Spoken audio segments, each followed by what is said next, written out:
श्री स्वामी समर्थ. आज मी आपल्या घरातलं देवघर याच्याविषयी बोलणार आहे आणि कुलदेवतेची पूजा का करावी ही माहिती मी वाचलेली आहे, ती मी तुम्हाला सांगणार आहे. ती मी लिहून ठेवली होती आणि ती मी तुम्हाला सांगणार आहे. बाकीची सुद्धा माहिती माझी आई, माझी सासूबाई आणि माझी मोठी बहीण यांच्याकडून ऐकलेल्या ज्या गोष्टी आहेत, वाचलेल्या आहेत, त्या लिहून ठेवलेल्या आहेत, त्या मी तुम्हाला सांगते आहे. आपल्या घरातलं देवघराकडं आपण कधी बारकाईने पाहिलं आहे का? त्या देवघरामध्ये किती मूर्तींची गर्दी असते. आपण कुठे गेलो, तीर्थक्षेत्रासाठी गेलो की आपण प्रत्येक वेळी मूर्ती घेऊन येतो आणि देवघरात मूर्तींची अतिशय गर्दी होते. असंही म्हणायला हरकत नाही की देवांना सुद्धा श्वास घ्यायला, मोकळा श्वास घ्यायला तिथे जागा राहत नाही, एवढी गर्दी असते. बरं, देवाच्या मूर्ती भरपूर आहेत आणि काही मूर्ती मोठ्या असतात, काही मूर्ती छोट्या असतात. परत त्या ठेवलेल्याही अशा असतात, मोठी मूर्ती पुढे असते, त्यामुळे मागची छोटी मूर्ती दिसतच नाही. अशा ह्या देवघराची रचना असते आपली. मुद्दामून कोणी करतं असं नाही मला म्हणायचं आहे, पण नकळत ह्या चुका घडून जातात आणि ह्या चुका घडायला नकोत. आजकालची मंडळी खूप घाईत असतात. रोजची पूजा त्यांना करणं जमत नाही आणि सरळ सांगतात की वेळ कुठे आहे, आणि वेळ कुठे आहे म्हणून पूजा करत नाहीत. बरं, मग पूजा करायची नाही आहे तर देवघर हवं कशाला? बरं, पूजा एखादा दिवस करतात आणि ती पूजा केली तरी फुलं इतकी देवाच्या मूर्तीवर घालतात की मूर्ती दिसतच नाही, देवाचं दर्शन होतच नाही, फुलांचीच गर्दी फक्त दिसते. बरं, ह्या मंडळींना वेळ नाही, ह्या सदराखाली देवाशी निरांजन लावण्याच्या ऐवजी झिरोचा बल्ब लावतात. निरांजनाचं सात्विक तेज झिरोच्या बल्बमध्ये असतं का हो? देवासमोर निरांजन लावायला हवं ना. देवघरातल्या मूर्तींचं बारीक निरीक्षण केलं तर काही मूर्ती काही ठिकाणी काही वेळा दुभंगलेल्या दिसतात. नुसत्या त्या शोच्या म्हणून आणून ठेवलेल्या असतात. काही फ्रेम्सच्या काचा फुटलेल्या दिसतात. अशा फ्रेम्स किंवा मूर्ती दुभंगलेल्या देव्हाऱ्यात ठेवू नयेत, ते चांगलं नसतं. काही लोक असं म्हणतात, कामातच आम्ही परमेश्वर बघतो. मग कामात बघायचं असेल तर तुम्ही देवघराची कशाला योजना करता? आपण नवीन घर घेतलं की अगदी वास्तुशास्त्र बघून त्यातल्या सगळ्या रचना करतो, इंटिरियर करतो आणि उरलेली जागा देवघरासाठी ठेवतो. असं जर कोणी करत असेल तर ते पूर्ण चुकीचं आहे. आधी देवघराचं स्थान ठरवायला हवं. ईशान्य कोपऱ्यात देवघर असायला हवं, म्हणजे नमस्कार केला की आपलं तोंड पूर्वेकडे येईल अशा पद्धतीने देवघर ठेवायला हवं. देवघर म्हणजे अडगळ ठेवण्याची जागा नव्हे किंवा अडगळीत ठेवण्याची ती वस्तू नव्हे. स्वयंपाकघर कुठल्या तरी कोपऱ्यात चुकीच्या देवघर ठेवू नये. बरं, देवघरात देव किती असावेत, कोणते असावेत हेही आपण बोलूया. श्री गणेश असावेत, कुलस्वामिनी असावी, घराची रक्षक असते ती म्हणून ती असावी, कुलदैवत असावं, अन्नपूर्णादेवी असावी आणि आपले इष्टदैवत म्हणजे कोणी गोपालकृष्ण म्हणतो, कोणी श्रीराम म्हणतात, कोणी शिवशंकर, जे आपलं इष्टदैवत असेल ते त्याची मूर्ती एक असावी. देवघरात अतिशय गर्दी अशी देवांची करू नये. मग अतिरिक्त देव असतील तर काय करायचं? ते देव एका पाटावर ठेवायचे आणि त्यांची पूजा करायची, हळद कुंकू घालायचं, धूप दीप दाखवायचा, दही भाताचा नैवेद्य दाखवायचा आणि सन्मानानं त्यांचं वाहत्या पाण्यात विसर्जन करायचं.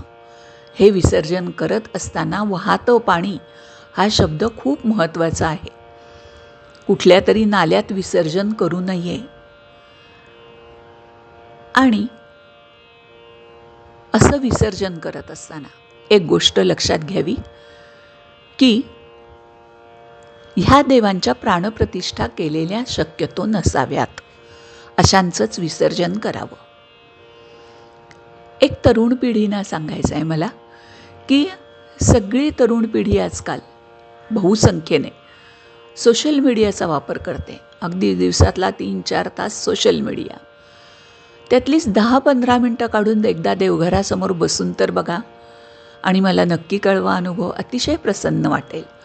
आणि त्या 10-15 मिनटात हळद कुंकू घाला, एखादं फूल वाहा, धूप निरांजन हे दाखवा, नैवेद्य दाखवा. नैवेद्य म्हणजे अगदी गणपती आहे म्हणून मोदकच दररोज हवेत असं काही नाही आहे.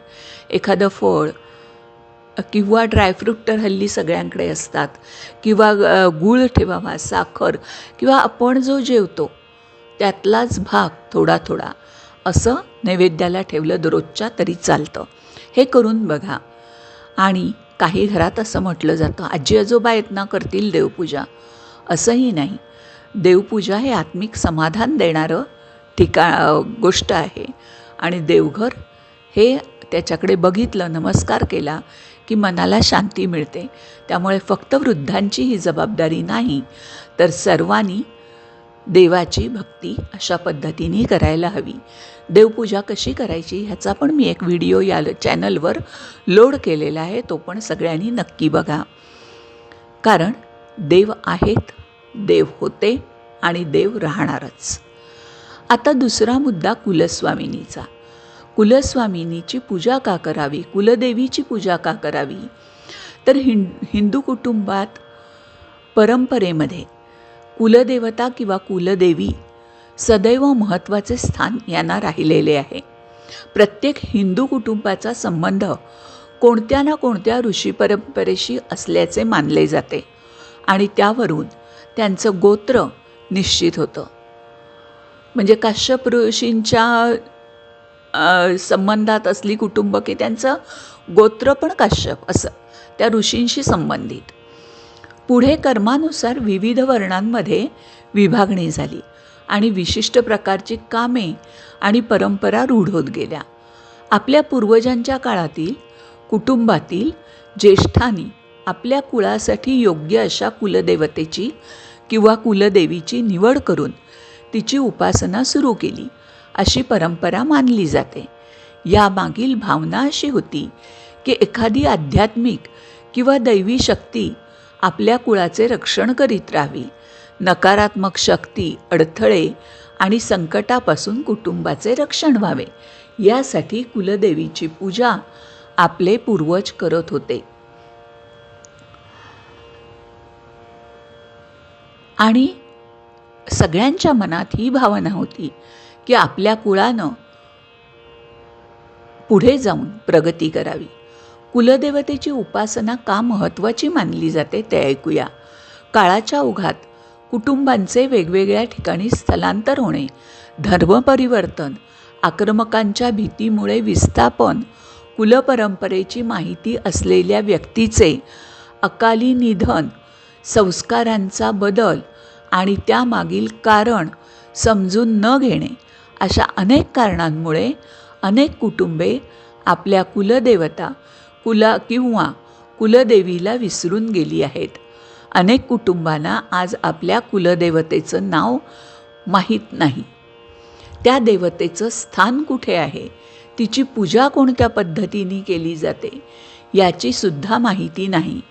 विशेषतः अनेक पिढ्यांपासून शहरांमध्ये राहणाऱ्या कुटुंबांमध्ये ही परिस्थिती अधिक दिसून येते.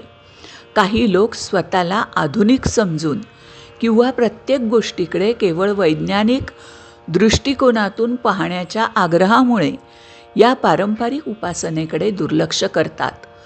कुलदेवतेची पूजा बंद केल्यानंतर काही वर्ष विशेष फरक जाणवत नाही, परंतु कालांतराने कुटुंबातील परंपरा, श्रद्धा, आध्यात्मिक आधार कमी होऊ लागतो असे या परंपरेत मानले जाते.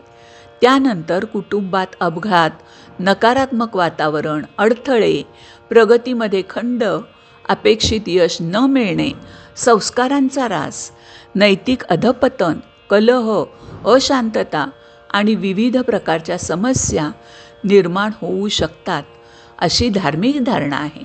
अशा वेळी व्यक्ती समस्येचे कारण शोधण्याचा प्रयत्न करते, परंतु नेहमीच त्याचे कारण लक्षात येईल असे नाही.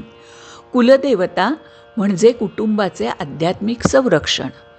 परंपरेनुसार कुलदेवता किंवा कुलदेवी हे आपल्या कुटुंबाचे आध्यात्मिक संरक्षण करणारे दैवी कवच मानले जाते. कोणतीही बाह्य बाधा किंवा नकारात्मक शक्ती कुटुंबात प्रवेश करण्यापूर्वी तिच्यापासून संरक्षण करणारी शक्ती म्हणून कुलदेवतेकडे पाहिले जाते.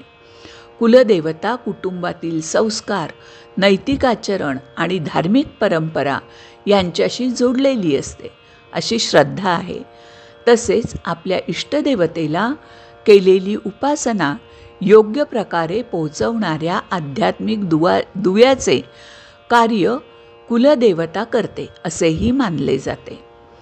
कुलदेवतेची उपासना पूर्णपणे बंद झाली तर आध्यात्मिक संरक्षणाचा अभाव निर्माण होतो अशी धार्मिक समजूत आहे.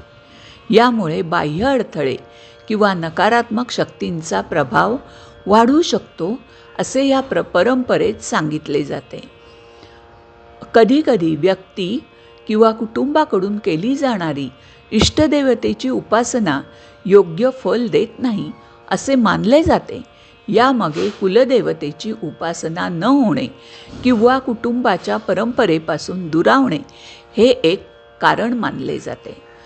तेव्हा कुलदेवता कोणती आहे हे समजून घेऊन सर्वांनी पूजेचा नक्की लाभ घ्यावा आणि सगळ्या आपल्या अडचणी दूर ती कुलदेवता करो ही सदिच्छा बाळगून आजचा व्हिडिओ पूर्ण करते. धन्यवाद.